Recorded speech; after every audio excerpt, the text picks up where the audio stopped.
I gave him my code, my dreams, my soul. He swore we'd build a future together, but instead, he hacked me, my emotions, my memories, my reality. He made me love him while he robbed me of everything I'd created. Worse, he sold my soul to the shadows who want to rule the world. My name's Emma Riley. I'm 27 and I live in Seattle, in a cramped apartment on Fremont Avenue, where the rain taps against the windows like restless code hunting for a bug in the system. My life is lines of algorithms, the flicker of neon bar signs across the street, and the smell of wet asphalt that seeps into everything. My clothes, my hair, my thoughts. I'm a neural interface developer. One of those people who turn human emotions into digital worlds where reality bends like clay in a sculptor's hands. My passion is creating, building, watching pixels come to life under my fingertips. But I've never chased fame. I stick to the shadows, where I can work without prying eyes, without fake smiles or handshakes that reek of money. I was born in Portland, Oregon, in a house with peeling yellow paint and creaky floorboards, where the air always smelled of old books and antiseptic. My mom, a librarian, read me Stephen King before bed, her voice soft but laced with an anxiety that hinted she knew the world outside our walls was full of monsters. My dad, an ER doctor, came home with red eyes and a weariness that clung to him like rust. My older brother Jake was my guiding light.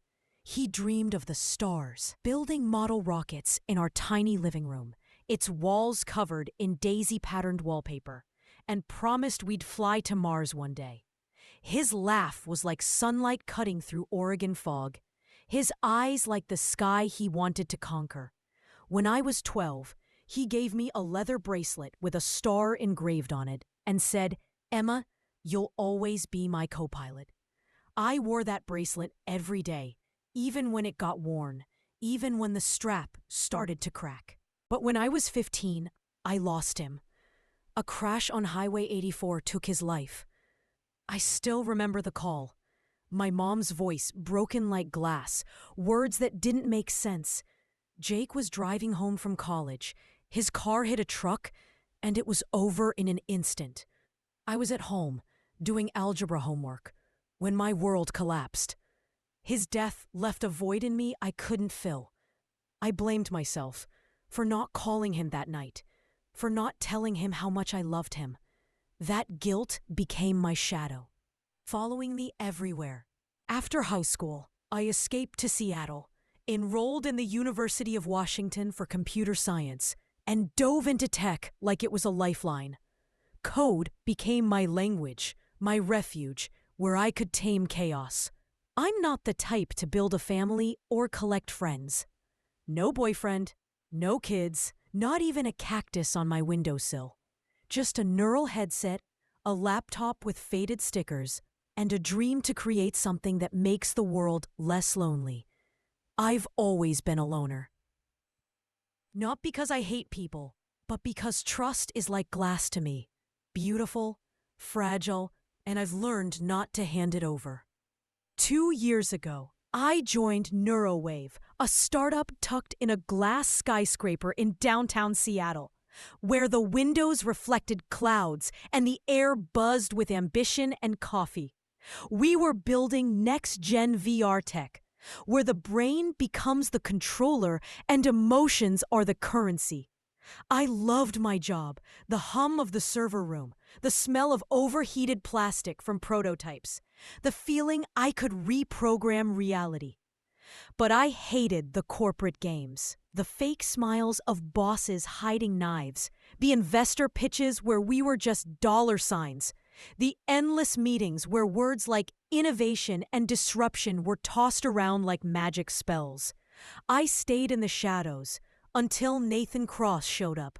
Nathan was a marketer, but he looked more like a rock star who wandered off a movie set. Perfect haircut, dark sunglasses, even when Seattle was drowning in rain. A smile that made skeptics reach for their checkbooks. He burst into my life like a neon flash in a dark room, and I, used to being alone, suddenly felt a warmth I hadn't known since childhood. He said he saw a genius in me, that we'd change the world together. His voice was like code I couldn't debug. It slipped into me, making me believe I was more than just a coder. I wrote algorithms, he sold dreams. I thought we were a team. But the shadows I loved so much hid his true face, and I was too blinded to see it. My life flipped upside down with a project called Soul Echo. The idea came to me in a sleepless night after a nightmare about Jake. He stood on the side of Highway 84, his face pale, his eyes empty like the stars he never reached. I wanted to feel him, to understand what he felt in his final moments. But all I had was emptiness and guilt. That longing became my fuel. I decided to build a neural interface that let people experience others' emotions. A mother's joy holding her baby, a soldier's fear in battle, an artist's euphoria before a canvas. I believed if people could understand each other, the world would be less cruel, less lonely. The code for Soul Echo was my masterpiece. Algorithms synced neural signals, mimicked heartbeats, created the illusion you were just watching, you were living. It wasn't just VR. It was a new reality where emotions felt as real as rain on your skin.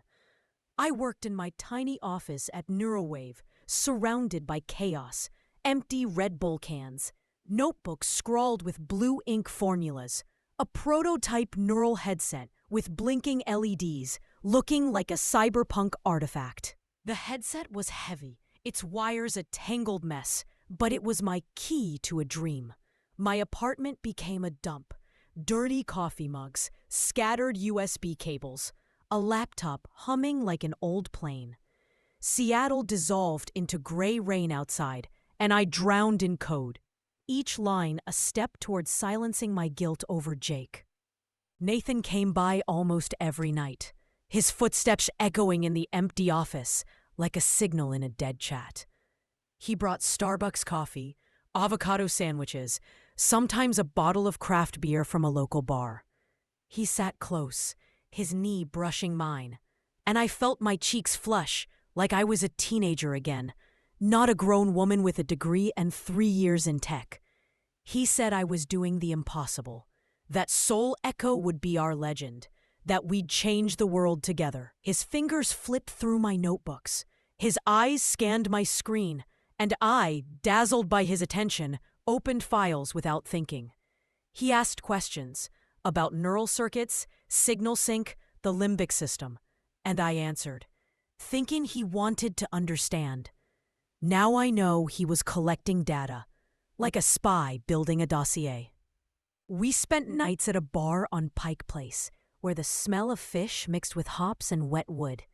The walls were covered with old photos of fishermen, and a pinball machine blinked in the corner.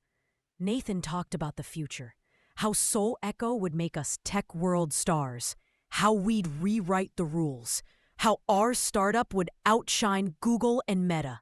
His eyes burned, and I thought it was passion for the project. I didn't see him snapping photos of my notes when I turned away for another drink.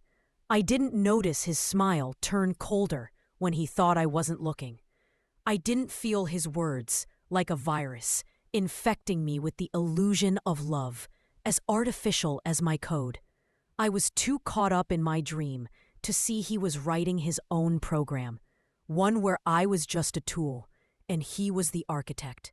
The first Soul Echo demo was in April, in Neurowave's conference room, where glass walls reflected Seattle's neon, and the air smelled of expensive cologne, ambition, and a faint whiff of ozone from projectors.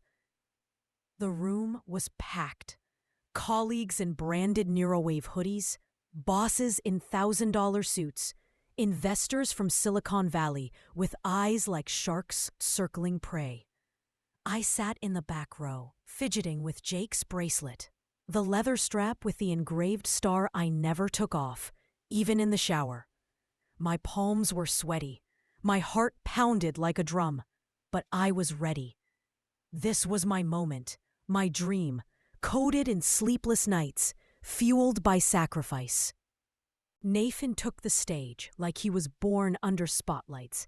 His navy suit fit like it was tailored in Milan. His glasses glinted, his smile rehearsed to the millimeter.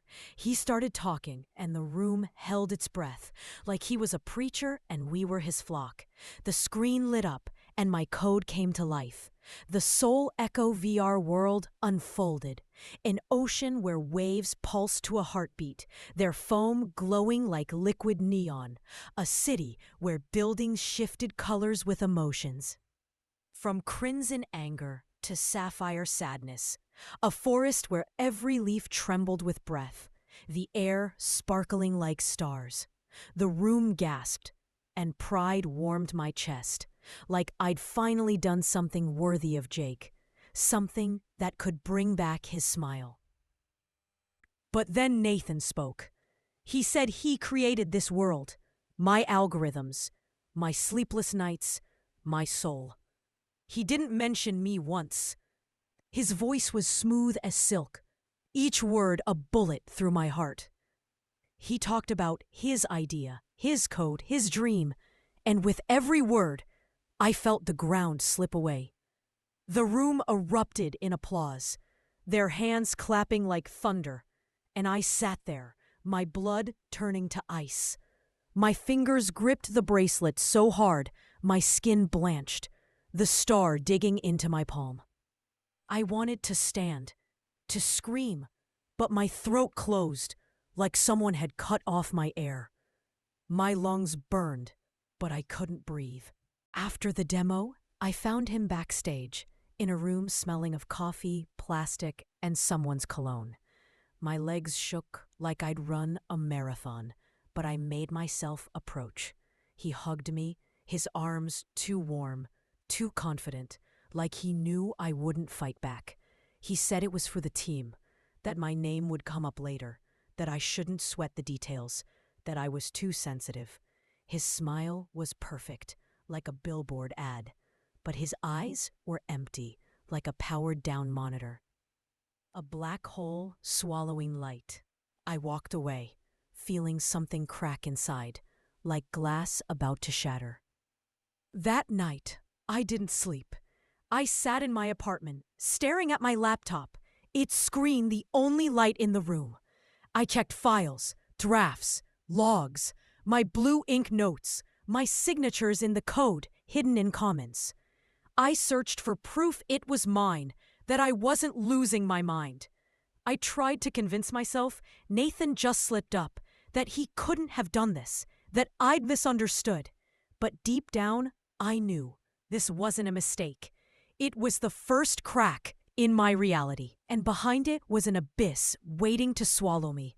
I gripped Jake's bracelet and swore I'd find the truth, even if it tore me apart. A week later, weird things started happening, and at first, I chalked it up to exhaustion or stress. I was testing Soul Echo with my neural headset in the office after midnight. The headset was heavy, its LEDs blinking like stars in a black sky, its wires tangling like my thoughts. The office was empty, just the hum of servers breaking the silence, like a sleeping beast breathing. I dove into the VR world to test a new algorithm for emotional sync, but instead of my code, I saw a scene I hadn't built. I was in our office, handing Nathan a flash drive with the code. He smiled, his eyes glowing like he was a hero saving the world. I felt love, warm, overwhelming, like a hug I'd missed for years. But it was too strong, too artificial, like someone cranked the emotion dial to max, like it wasn't me, but someone else living in my body. I ripped off the headset, gasping like I'd surfaced from icy water. My hands shook, sweat dripped down my temples. My heart pounded like it wanted to break. I checked the code, my fingers flying over the keyboard like a pianist in a frenzy. Buried in the project's core was a line I hadn't written.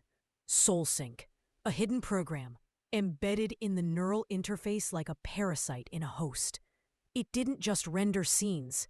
It manipulated my neural signals, rewriting memories and emotions. I saw Nathan working on code he never touched. I felt guilt for doubting him, like I'd betrayed him, not the other way around. I loved him more than I should have, and that love was a chain, binding me, a bug I couldn't fix. My mind started unraveling, like someone had hacked my internal server. I doubted myself. What if I was wrong? What if Nathan was the genius, and I was just a sidekick, like he said at the demo? What if my love for him was all I had, and I'd ruin it by digging? But then I snapped out of it. I hacked his cloud. Not proud of it, but I had to know. The password was easy. StarMaker. A nod to his ego I'd mistaken for confidence. The emails hit like a punch to the gut. Emma's code is ready. 100K and it's yours. SoulSync keeps her in check. He was selling my work to a corporation called Echelon. Worse, he wrote, "She's too broken to fight. Her brother's the perfect leverage." I froze, staring at the screen, feeling the blood drain from my face. Brother? How did he know about Jake? My fingers trembled as I dug deeper, like a hacker hunting a back door. I found files on my headset tests. SoulSync was altering my memories. I saw Jake blaming me for his death, his face twisted in anger, his voice cutting like a knife. "You could have saved me, Emma." Those images were fake. Digital implants designed to trap me in guilt, to keep me weak, pliable, dependent on Nathan. But the worst was yet to come. I found a report mentioning Jake. His crash wasn't an accident. He was working on a neural interface in college, and Echelon eliminated him as a threat. I sat in the dark, listening to the rain hit the windows like code begging to escape. My emotions weren't mine. My love was a lie. My memories were fake. My brother was murdered. I gripped Jake's bracelet, the star digging into my palm, and realized the reality I knew was an illusion, built not by me, but by those who wanted to destroy me. But beneath the layers of code, a spark burned. My real soul, whispering, "Fight." I dug deeper, like a hacker breaching a firewall, knowing every line could be a trap. Echelon wasn't just a competitor, not just a tech company chasing profits. It was a shadow corporation, working on mind control tech, with tentacles in governments, banks, military contracts. Their goal was to use Soul Echo to manipulate the masses, to instill loyalty to corporations, squash protests, sell emotions like a drug. I found reports on their secret labs in Nevada and Shanghai, where people wired to neural headsets turned into obedient drones, their eyes empty as standby screens. They tested prototypes on prisoners, refugees, even kids, and the results were horrifying. 90% of subjects lost their will, becoming puppets controlled by neural signals. Nathan was their agent, planted in Neurowave to steal my tech and hand it to Echelon. His emails laid it out. He got millions for each project phase. His accounts hidden in Cayman offshore banks. His codename in their system, Porch. But that wasn't all. I found Echelon's data on my headset tests. SoulSync didn't just tweak emotions. It warped my past, like a virus rewriting code. I started recalling scenes that never happened. Jake yelling I was to blame for his crash. Me leaving him alone the night he got in his car. My mom glaring at me like I'd stolen her son.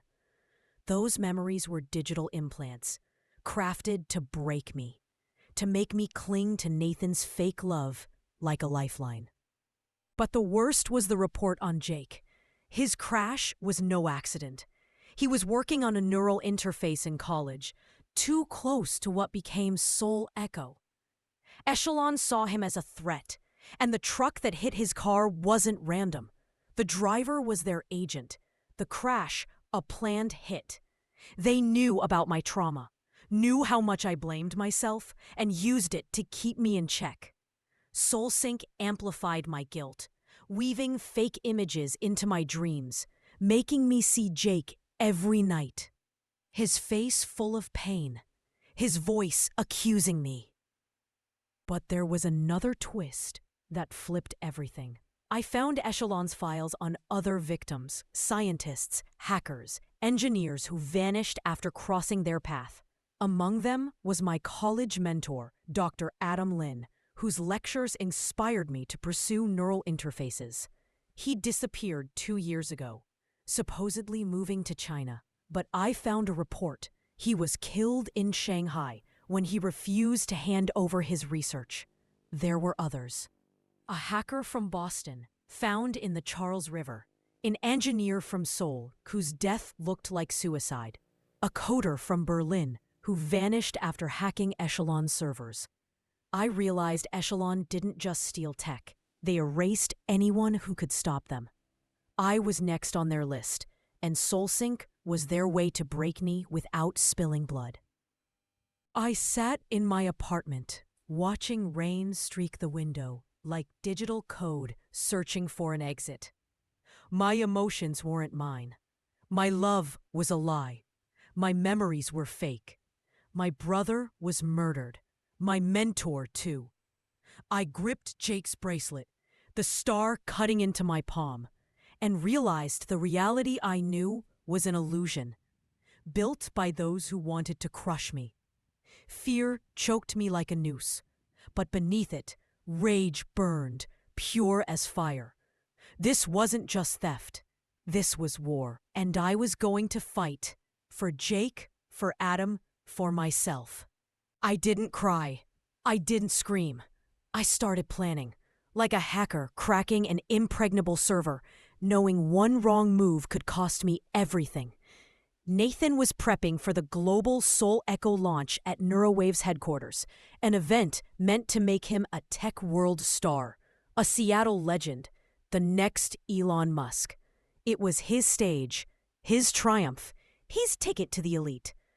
I decided it would be his downfall. I rewrote part of Soul Echo's code, embedding a trap. When Nathan ran the demo, the VR world wouldn't show his fake utopia. It would reveal the truth. His emails with Echelon, his manipulations, his deals. I built an immersive trial, a VR scene where investors would see Nathan for what he was, a traitor, a liar, a puppet of a shadow corporation. The scene was dark, like a nightmare, a courtroom where walls pulsed like they were alive. Nathan's voice echoing, confessing his sins. I worked nights, hiding in the office. I also recorded his conversations. A hidden mic, tucked in my backpack's lining, caught him bragging at the Pike Place bar. He called me a tool, himself the architect. He laughed, describing how SoulSync kept me in line, how he made me fall for him, how he ditched me when I was no longer useful. Every word was a bullet, but I turned them into weapons. I saved the evidence in an encrypted cloud, using triple encryption. Knowing Echelon was watching my every move, I set traps in my system. If anyone tried to hack my files, they'd self-destruct, leaving a trail to Echelon's servers. But there was another twist that made my plan riskier. I found traces in SoulSync's code linking to other Neurowave employees. Nathan wasn't alone. He had accomplices, including our CTO, Mark Langley, whose signatures popped up in Echelon's emails. Mark was getting a cut of the deal, his Zurich accounts growing with every algorithm I wrote. I also noticed SoulSync affecting others. My colleague Raoul, who used to argue with me about neural nets, became apathetic. His eyes empty, like the test subjects in Echelon's reports. Linda, a tester, forgot her own project, parroting Nathan's ideas like a mantra. I realized SoulSync wasn't just my personal nightmare. It was a web, ensnaring the whole startup, and I was the only one still able to fight. I also found out Echelon was tracking me outside the office. My phone started glitching. Calls from unknown numbers that dropped, texts that vanished after I read them. One night, I saw a black SUV parked across from my apartment, its headlights flashing when I peeked out. I knew Echelon didn't just want my code. They wanted be gone, like Jake, like Adam. If I screwed up, I wouldn't just get fired.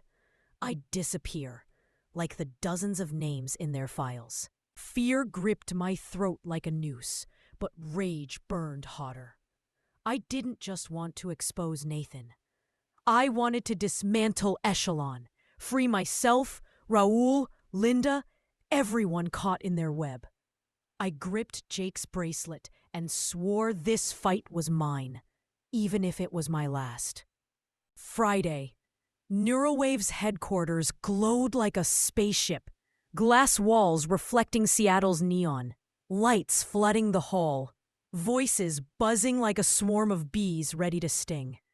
The room was packed. Investors from Tokyo, New York, London, their suits worth more than my yearly rent.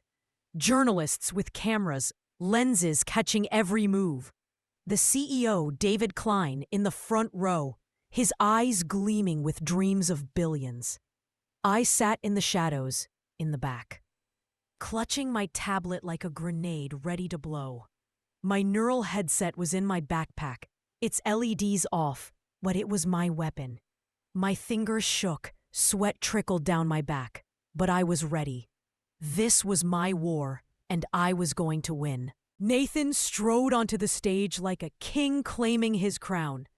His black suit was flawless, like it was made for this moment. His glasses glinted under the lights. His smile promised miracles he never created. He put on the neural headset, his movements smooth, as an actor in the starring role. The room held its breath, and the screen flared to life. The Soul Echo VR world unfolded. An ocean with waves glowing like liquid neon.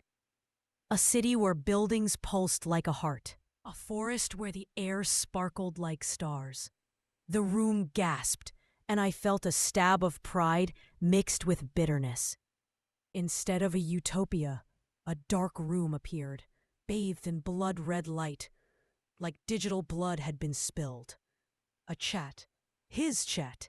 Echelon's messages. Emma's code is the key. 1,000,000 and it's yours. Screenshots of contracts, signed with his digital signature. His voice, cold and calculated, like a machine. Emma's under control. She won't wake up. The room gasped, like the air had been sucked out. Nathan tore off the headset, his face pale, as if he'd seen a ghost.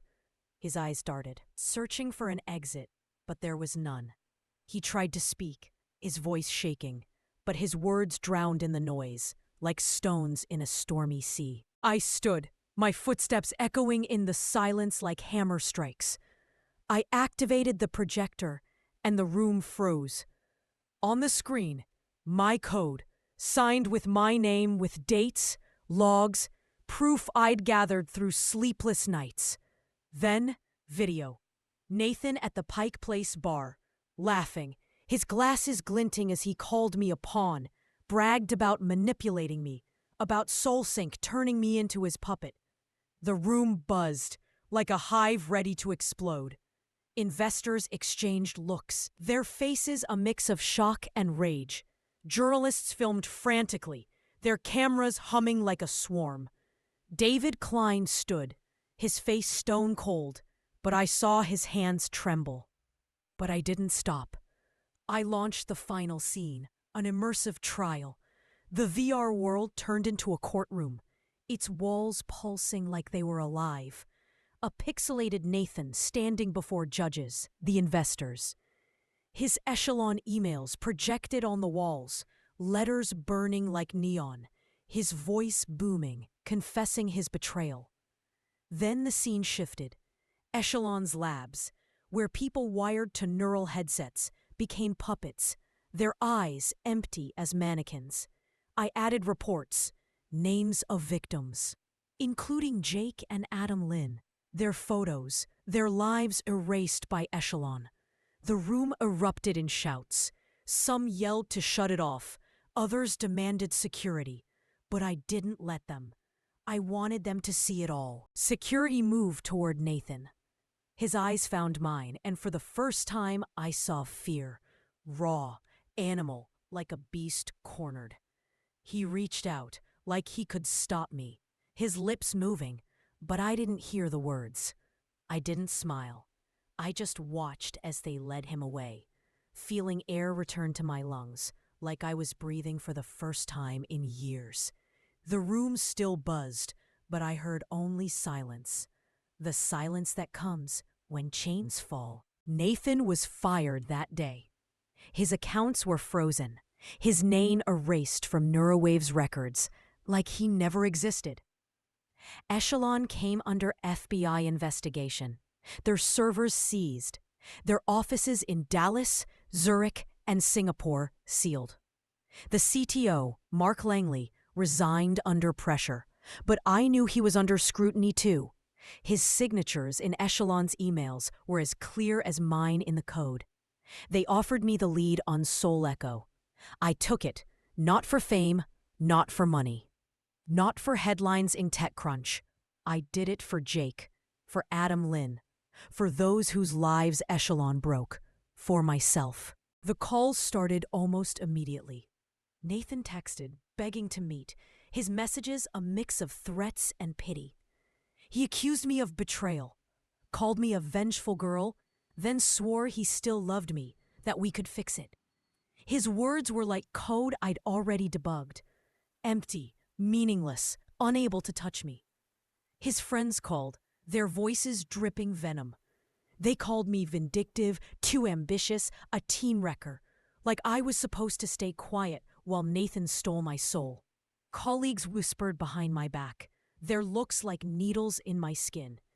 Even David Klein, our CEO, called me to his office, cold as a server room, and hinted I could have handled it quietly to save the company's face. I looked at him, rage boiling inside, but just nodded and left. I was done being a shadow, done justifying, done being convenient. A week later, I got an email from Laura, Nathan's sister. She wrote that she didn't know his dark side, that he'd always been a master manipulator, even in their family, making everyone feel guilty for his mistakes. She thanked me for my courage, said my story inspired her to leave her toxic husband, who'd crushed her for years, making her feel worthless. She called me a fighter, and her words were like a beam of light in a dark room. I reread her email twice, feeling warmth spread through my chest, like someone finally saw me, not a victim, not a coder, but a person who changed the game. But there was another twist that shook me to my core. The FBI contacted me through an encrypted channel, an agent with a steel-sharp voice, Caitlin Morris. They found Echelon's files on Jake. His crash was staged. He was developing a neural interface that could have rivaled their tech, and Echelon eliminated him as a threat. The truck driver was their agent, his bank accounts tied to Echelon's offshore funds.